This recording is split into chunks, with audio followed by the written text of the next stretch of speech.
Descrição técnica do código de problema OBDII, Banco de Respostas Lentas na posição da árvore de Camis 1. O que isso significa? Esse código genérico de diagnóstico de problema do trem de força, DTC, geralmente se aplica a todos os veículos OBDII equipados com válvula queime de temporização variáveis. Isso pode incluir, entre outros, veículos da Subaru, Dodge, VW, Audi, Jeep, GMC, Chevrolet, Saturn, Chrysler, Ford, etc. Embora genéricos, as etapas exatas de reparo podem variar dependendo da marca, modelo. Muitos veículos modernos usam o tempo variável da válvula, VVT, para melhorar o desempenho do motor e a economia de combustível. Em um sistema VVT, o módulo de controle do trem de força, PCM, controla as válvulas de controle de óleo operadas por solenoide. Essas válvulas aplicam pressão de óleo a um atuador montado entre o eixo de Camis e a roda dentada da corrente de distribuição. Por sua vez,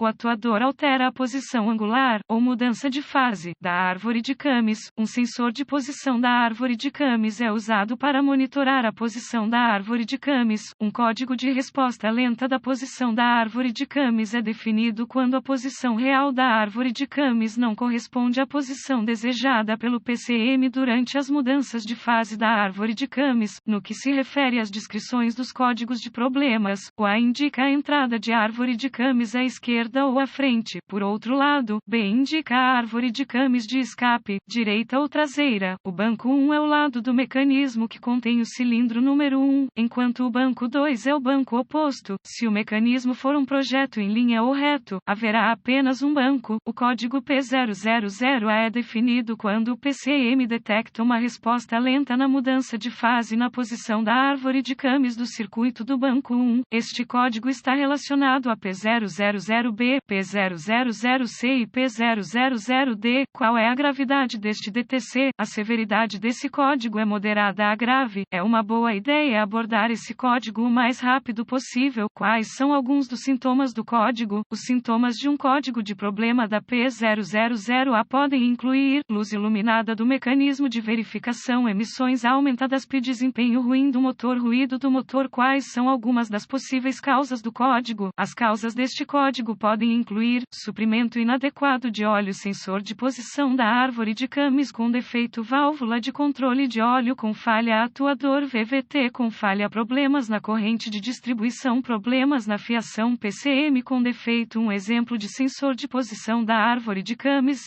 CMP. Quais são algumas etapas da solução de problemas da P000A? Comece verificando o nível e a condição do óleo do motor. Se o óleo estiver bom, faça uma inspeção visual do sensor de posição da árvore de Camis, do solenoide de controle de óleo e da fiação correspondente. Procure conexões frouxas, fiação danificada, etc. Se houver algum dano, repare conforme necessário. Limpe o código e veja se ele retorna. Em seguida, verifique os boletins de serviço técnico, TSBS, sobre o problema. Se nada for encontrado, você precisará avançar para o diagnóstico passo a passo do sistema. A seguir, é apresentado um procedimento generalizado, pois o teste desse código varia entre os veículos. Para testar com precisão o sistema, consulte o fluxograma de diagnóstico do fabricante. Antes de prosseguir, consulte os diagramas de fiação de fábrica para determinar quais são os fios. A AutoZone oferece manuais de reparo online gratuitos para muitos veículos e a ALLDATA oferece assinaturas de veículos únicos. Teste o sensor de posição da árvore de Camis. A maioria dos sensores de posição da árvore de Camis são sensores de efeito Hall ou sensores de ímã permanente. Um sensor Hall Effect possui 3 fios, referência, sinal e terra. Por outro lado, um sensor de ímã permanente terá apenas 2 fios, sinal e terra. Sensor de efeito Hall. Determine qual fio é o fio de retorno do sinal. Em seguida, conecte um multímetro digital, DMM, a ele usando um cabo de teste de sonda traseira. Coloque o DMM na configuração de volts CC e conecte o fio preto do medidor ao terra do chassi. Dê partida no motor. Se o sensor estiver funcionando corretamente, você verá uma leitura flutuante no medidor. Caso contrário, o sensor está com defeito e deve ser substituído. Sensor de ímã permanente. Remova o conector do sensor e conecte um DMM aos terminais do sensor. Coloque o DMM na configuração de tensão K e dê partida no motor. Você deve ver uma leitura de tensão flutuante flutuante, caso contrário, o sensor está com defeito e deve ser substituído. Teste o sensor do efeito Hall do circuito do sensor. Comece verificando o lado do terra do circuito. Para fazer isso, conecte um conjunto de DMM a volts CC entre o terminal positivo da bateria e o terminal de aterramento do sensor no lado do chicote do conector.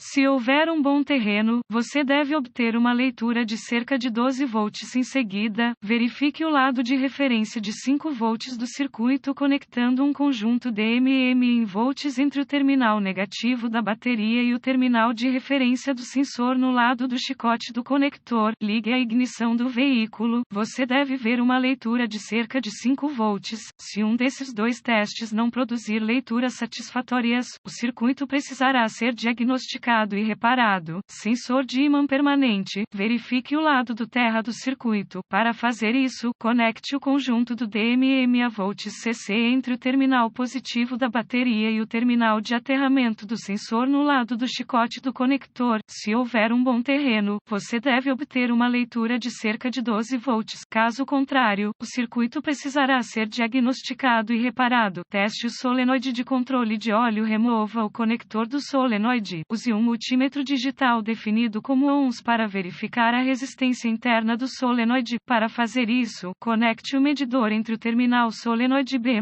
e o terminal terra do solenoide. Compare a medição de resistência com as especificações de reparo de fábrica. Se o medidor exibir uma leitura fora da especificação ou fora dos limites OL, indicando um circuito aberto, o solenoide deve ser substituído. Também é uma boa ideia remover o solenoide para inspecionar visualmente a tela quanto a detritos de metal. Verifique o circuito do solenoide de controle de óleo. Verifique o lado de energia do circuito. Remova o conector do solenoide. Com a ignição do veículo ligada, use um multímetro digital configurado para volts CC para verificar a energia no solenoide, geralmente 12 volts. Para fazer isso, conecte o fio negativo do medidor ao terminal negativo da bateria e o fio positivo do medidor ao terminal solenoide B+, no lado do chicote do conector. O medidor deve ler 12 volts. Caso contrário, o circuito precisará ser diagnosticado e reparado. Verifique o lado do terra do circuito. Remova o conector do solenoide. Com a ignição do veículo ligada, use um multímetro digital configurado para volts CC para verificar se há aterramento. Para fazer isso, conecte o fio positivo do medidor ao terminal positivo da bateria e o fio negativo do medidor ao terminal terra do solenoide no lado do chicote do conector. Comande o solenoide com uma ferramenta de verificação equivalente ao EN. O medidor deve ler 12 volts. Se não estiver presente, o circuito precisará ser diagnosticado e reparado. Verifique a corrente de sincronização e os atuadores VVT. Se tudo der certo até esse ponto, o problema pode estar nos atuadores de corrente de sincronização, correspondentes ou VVT. Remova os componentes necessários para acessar a corrente de distribuição e os atuadores. Verifique a corrente quanto à folga excessiva, guias quebradas ou tensionadores. Verifique os atuadores quanto a danos visíveis, como dentes desgastados.